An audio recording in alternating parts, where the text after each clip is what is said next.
जेजुरीजवळ वारीतील वारकऱ्यांच्या टेम्पोला ट्रकची धडक.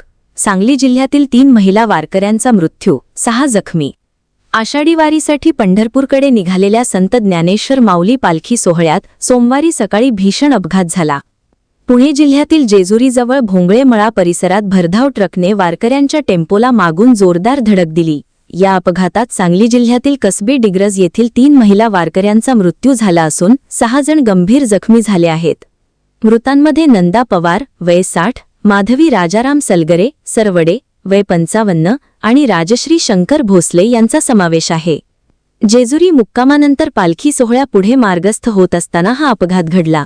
नांदेड जिल्ह्यातील लोहा येथील दिंडीतील ट्रकने सांगलीच्या दिंडीतील वारकऱ्यांच्या वाहनाला धडक दिल्याचे प्राथमिक माहितीवरून समोर आले आहे.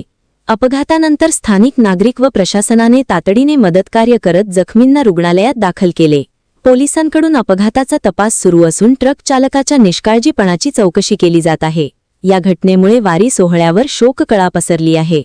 मी सगळ्या वारीमध्ये झालेल्या अपघातातल्या महिलांना भेटून आले. खरं तर ही अत्यंत वेदनादायी आणि दुःखद घटना आहे. एक ट्रक वारीमध्ये घुसला आणि त्याच्यामध्ये जवळजवळ 9 महिला जखमी आणि त्यातल्या 3 महिला मृत्यू पावलेल्या आहेत.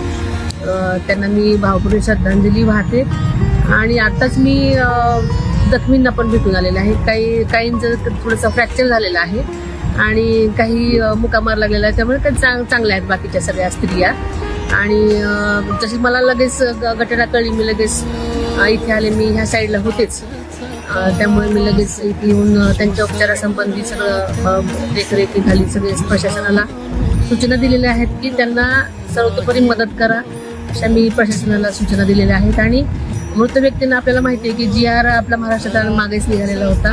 मृत व्यक्तींना 4 लाख रुपये आपण शासनातर्फे देणार आहोत. जखमींचाही संपूर्ण खर्च आपण करणार.